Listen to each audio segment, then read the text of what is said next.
Take a deep breath. You're about to be transported into a different timeline, one where you already have everything you desire, where extreme luxury is your normal, where you are fully aligned with your power, ease, and inner stillness. Breathe in again. Let your body soften. Let your mind release its grip. Let yourself remember. This is an immersive experience. Every sound, every image, every word is designed to tune your frequency to the wealth, beauty, and expansion that already belongs to you. You don't have to chase it. You're stepping into it. Breathe in again. Now, welcome to the version of you who already has it all. The moment you arrive at the base of the Eiffel Tower, something changes in the air. Not the temperature, the tone. Even the breeze feels curated. Your name is already on the list. No wait, no check-in, just a velvet-lined smile and a quiet nod. They've been expecting you. A private elevator, glass-paneled, gold-trimmed, awaits. It rises not with a jolt, but with grace. You ascend slowly, the city shrinking beneath you. The lights of Paris begin to flicker like champagne bubbles. You are not looking at the skyline, you are becoming it. You feel the shift before you arrive. It's in the stillness of the air, the absence of noise, the precision of every moment. You aren't going to a restaurant, you're entering a ritual.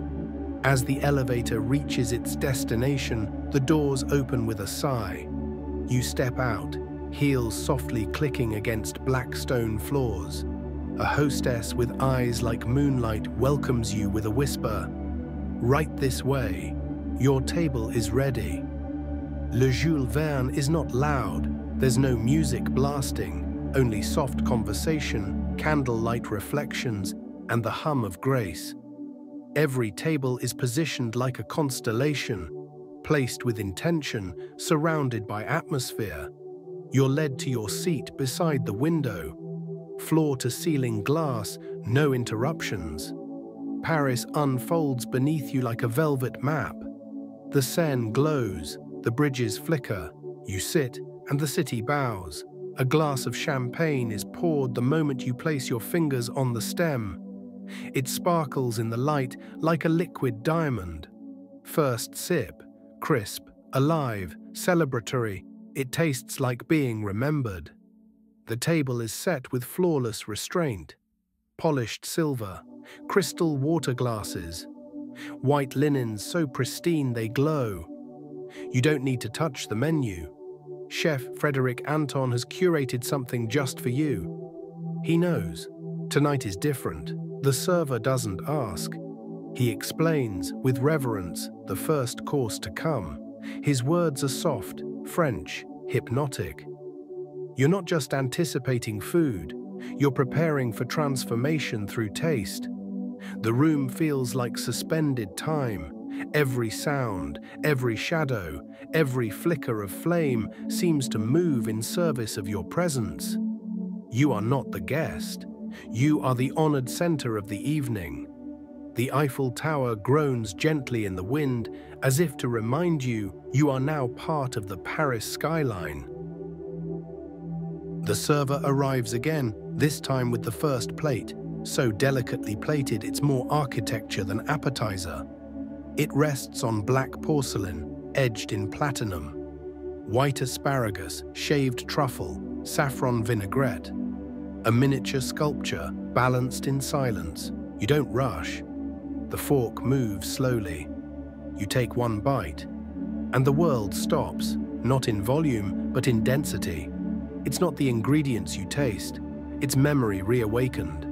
It tastes like a garden at dusk, like a promise made and kept, like softness earned. A quiet string quartet begins playing, not in the room, but from somewhere within the structure of the tower itself. You don't see them, you don't need to. The music feels like it's coming from the air around you. The next plate arrives, langoustine, gently seared, served with green apple foam and tiny herbs that feel foraged from a dream. The fragrance alone makes your breath slow.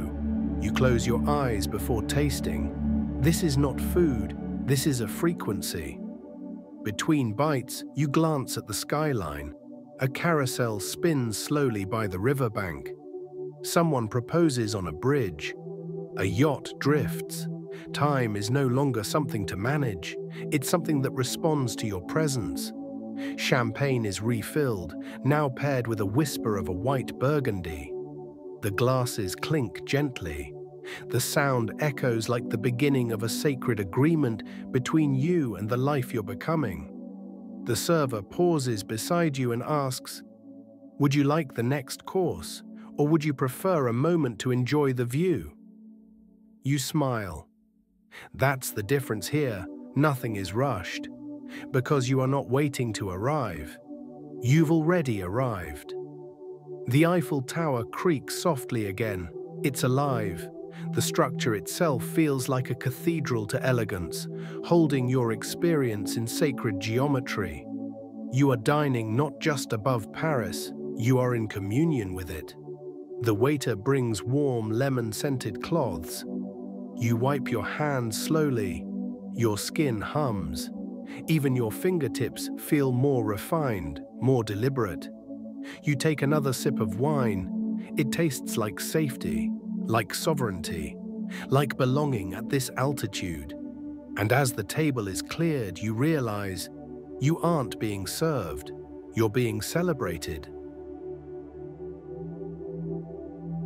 A silver dome is placed in front of you. No theatrics, just quiet reverence. With a whisper, it's lifted. Roasted pigeon breast with smoked beetroot, dark cherry glaze, and violet petal dust. The scent is wild, floral, grounding, unexpected. You don't eat it, you experience it. You take the first bite. The flavors unfold like a slow story, layer after layer, sharp then soft, bold then grounding. It's not indulgent, it's ceremonial.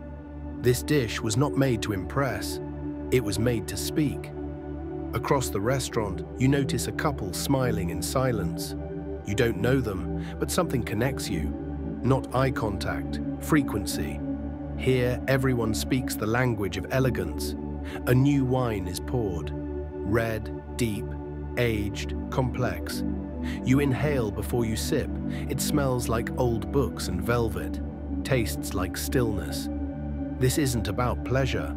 It's about knowing how to hold pleasure. The server places a small card by your plate, embossed with gold lettering. A message from the chef. La lumière est en vous.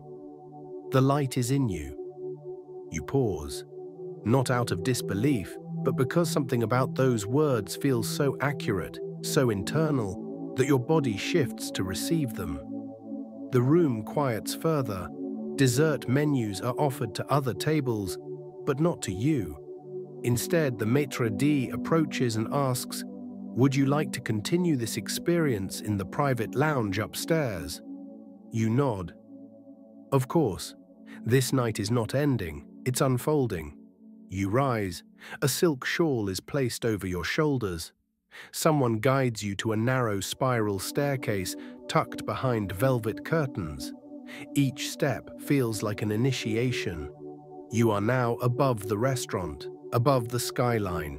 You've entered a space where only resonance is invited. A piano plays softly in the corner. Candles flicker. A single table awaits by a curved window. No one else is here. You are the guest of honor in your own celebration of becoming. And for a moment, Paris pauses, just to watch you ascend. The room glows with amber light. No harsh fixtures, just candles, polished wood, velvet drapes. The space smells of almond, oak, and fire. The windows curve outward, wrapping around the edge of the tower like an embrace. The city below is a slow-moving dream. You are seated on a velvet chaise. A crystal flute of aged champagne is placed in your hand. The bubbles rise slowly, deliberately, as if they too understand this is sacred ground. A single rose sits in a vase on the table. Not red, not white. Amber, Its petals open slightly with the warmth. You touch one lightly. It feels like silk woven from light. You feel your heart respond, not emotionally, but energetically. A small plate arrives, hazelnut praline, pear compote, and edible gold. You don't eat it immediately. You let it sit before you like a gift. You are not here to consume. You are here to receive with presence. Outside the window, the Eiffel Tower's lattice glows from within. The lights reflect off your glass, your skin, your silence. You don't feel small looking out over the city. You feel expanded, as if the lights themselves are reflections of your field. A voice inside whispers, "This is your new normal." You don't argue. You don't question. You agree with your entire nervous system. The piano shifts into something soft and classical, a composition you can't name but somehow know. It doesn't stir emotion. It reminds you of your own rhythm. A tray of infused waters arrives. Rose, cucumber, chamomile. You choose none immediately. The waiter smiles. They're just here for your energy to decide. Even the water here knows how to wait. You finally sip the chamomile. It doesn't sedate, it centers. It wraps itself around your lungs like truth. Your breath drops into a new depth. Power here has become softness. You lie back slightly. No one rushes you. No one interrupts. The lounge holds space for you like a cathedral of elegance. And in that moment, you realize you have nothing left to prove, only everything to feel. Eventually, gently, the moment calls you to return. The piano fades, the candles flicker low, your shawl is draped over your shoulders again. You stand, not reluctantly, but integrated. You are not leaving the experience, you are bringing it with you. The elevator descends slowly. Paris rises up again around you, this time not as scenery, but as witness. The lights feel familiar now. The skyline isn't just something you observed, it's something you've woven into your field. You step out onto the plaza beneath the Eiffel Tower. The air feels different here, crisp but no longer separate. You are not returning to your life, you are re-entering it upgraded. A car waits nearby. Not announced, just perfectly timed. The driver opens the door silently. The interior is warm. Lavender-infused linen towels await you. A bottle of still water. A handwritten card that simply says, "You were seen. You were celebrated." You don't need conversation. You don't need music. You ride through Paris in silence, letting your body absorb the night. Letting your soul remember what elegant worthiness feels like in motion. The city sparkles around you, but your attention is inward now. You are anchoring everything. Not as a memory, but as a baseline. When you arrive home, everything is quieter. Or maybe you are just more still. Either way, it feels like the beginning of a new calibration.